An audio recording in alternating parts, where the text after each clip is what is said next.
Apple has taken the world by storm to become a leading retailer in smartphones, tablets, and computers, among other things. But their products aren't the only ones out there. Other companies sell the same sort of stuff.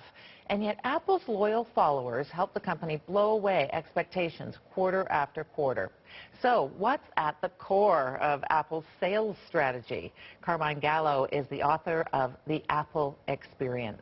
So, Carmine Gallo, I've heard people say that Apple fans are not just fans, they're almost like evangelists. They're trying to get other people to get an iPad, get an iPhone, and they sort of spread the word of Apple. How does a company create that kind of enthusiasm? Well, you're absolutely right. One of the first questions they'll ask you as a customer is, how likely, on a scale of 1 to 10, how likely are you to recommend Apple and the Apple Store to your friends or your family? So that's exactly what the Apple Store wants. They want to turn customers into evangelists. I wrote the Apple Experience because it is the most profitable retail store in the world. What do they do that we can all learn from? And I learned so many very interesting things, but I'll tell you the first thing. You have to start with a different vision. Steve Jobs, when he first created the Apple Store in 2001, his vision was not to sell stuff. His vision was not to elevate Apple's market share from 5 to 10%. His vision was to enrich lives. Those two words are on the front of a small wallet-sized card that all employees are expected to carry. Enriching lives. When you begin with the vision to enrich lives, interesting and magical things start to happen. And you create a location and an experience unlike anything else. It's very interesting. And you've got some sort of is it your catchphrase, where the letters of Apple spell out the guidelines, A-P-P-L-E? Is that yours, or did that come from the store? I'm glad you spotted that. No, that is not mine. A-P-P-L-E. Remember I told you about that wallet-sized card that all employees carry? On that card are what are called the 5 Apple Steps of Service. A-P-P-L-E. So each letter corresponds to one step. So that's an Apple term, but it is magical. It's very interesting. Every employee is expected to walk you, the customer, through 5 steps.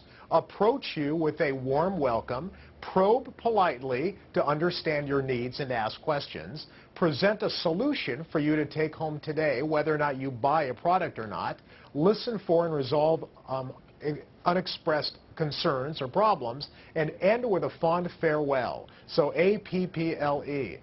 Any company can actually walk their employees and train their employees to follow those steps of service. Well, and I would suggest many companies do. I mean, many years ago I worked at a retailer, and that's not that different than from what all of us are told. Of course you greet people warmly. Of course you ask for their needs and recommend things and say goodbye. What makes the Apple retail experience unique? Well, that's true, but how often do you see that happen nowadays? It doesn't happen that often. What I really enjoyed about learning about Apple is that a great Canadian luxury brand inspired Apple, the Four Seasons. That's why when you walk into an Apple store, you will not find a cashier, but you will meet a concierge.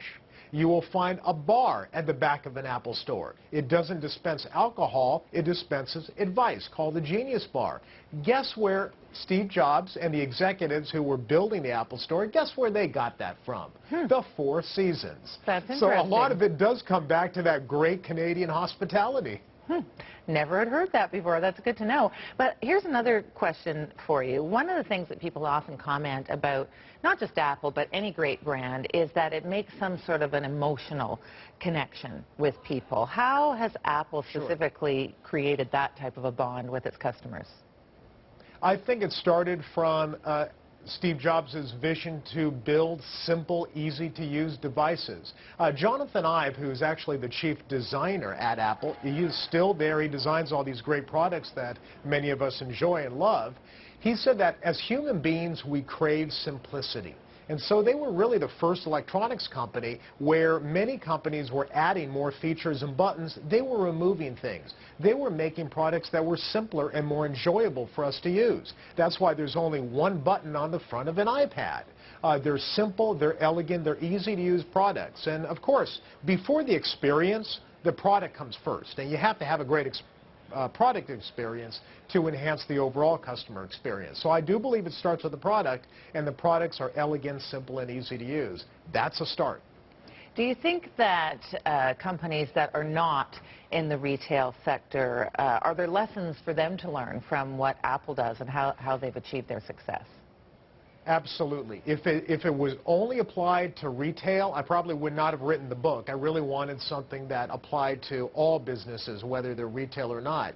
Anybody can learn to enrich the lives of your customer. I think 2/3 of the Apple experience is not the design. That's 1/3 of it. The design, the products, that's 1/3. 2/3 is the staff, how you hire, train, motivate your staff, and secondly, how they are taught to communicate with customers. That's what creates the experience. For example, in the hiring, Apple Store likes to say they value a magnetic personality over proficiency. So they would rather hire a former teacher who has a great personality over a computer expert. It actually all starts in the hiring.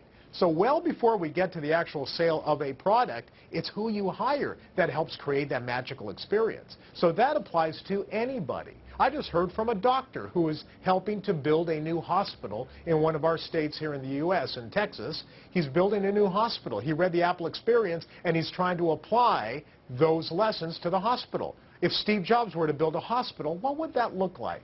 It's very interesting. Do you think Apple's going to stay in the retail business? I mean, it's the internet, more and more people getting online. They could easily sell all their products online. Why bother even having these very expensive stores and staffs? Isn't that interesting? They do. They do sell a lot of their products online, but they're trying to get you into the store. They want you to even purchase products online and pick them up in the store. They're starting to experiment with that. The store is their secret weapon. Because when you go into the store and you have this great experience with the, with the staff and also with the programs and the workshops they do, it helps create more loyalty and it helps establish a connection between you and the product.